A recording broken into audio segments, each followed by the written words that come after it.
Hello friends, Assalamu alaikum. Welcome to my medicine and health info channel again. বরাবরের মতো আজকে আবারও আপনাদের মাঝে নতুন একটি মেডিসিন নিয়ে হাজির হলাম। মেডিসিনটির নাম হচ্ছে স্নোফাস ন্যাজাল স্প্রে।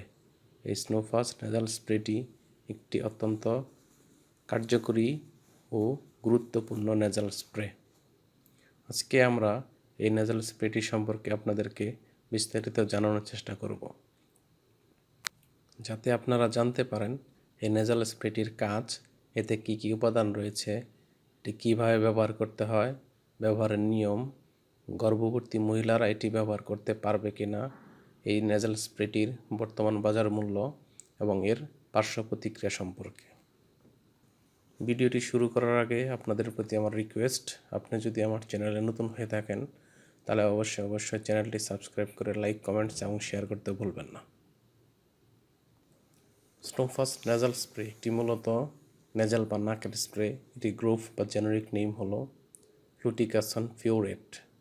এটি বাজারজাতকরণ ও প্রস্তুতকারক কোম্পানির নাম হচ্ছে অপসনিন ফার্মাসিউটিক্যাল লিমিটেড। সাধারণত এটি অ্যালার্জিক রাইনাইটিস চিকিৎসায় ব্যবহার করা হয়ে থাকে। অ্যালার্জিক রাইনাইটিস এর কারণে নাক বন্ধ হয়ে গেলে, শ্বাস প্রশ্বাস নিতে কষ্ট হলে কিংবা নাক ডাকলে এই স্নোফাস ন্যাজাল স্প্রেটি ব্যবহার করা যেতে পারে। এটি ব্যবহারের পূর্বে অবশ্যই ভালোভাবে বোতলটি ঝাঁকিয়ে নিতে হবে। 2 বছরের নিচে যাদের বয়স তারা এটি কোনোভাবেই ব্যবহার করতে পারবে না। যাদের বয়স 2 থেকে 11 বছর তারা প্রতিটি নাকে একটি করে স্প্রে দিনে একবার গ্রহণ করতে পারবে। অন্যদিকে যাদের বয়স 11 বা 12 বা তার ঊর্ধ্বে তারা প্রতিটি নাকে 2টি করে স্প্রে দিনে 1 থেকে 2 বার এটি গ্রহণ করতে পারবে। একই সাথে প্রেগনেন্ট মহিলারা এটি ব্যবহারের পূর্বে ডাক্তারের পরামর্শ নেবেন, কেননা ডাক্তারের পরামর্শ ব্যতীত নেজাল স্প্রে ব্যবহার করা ঠিক নয়।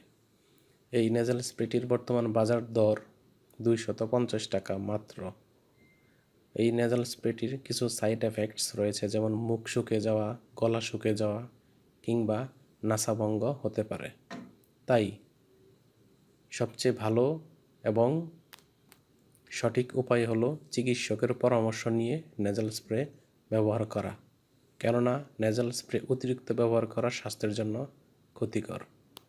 ধন্যবাদ সবাইকে।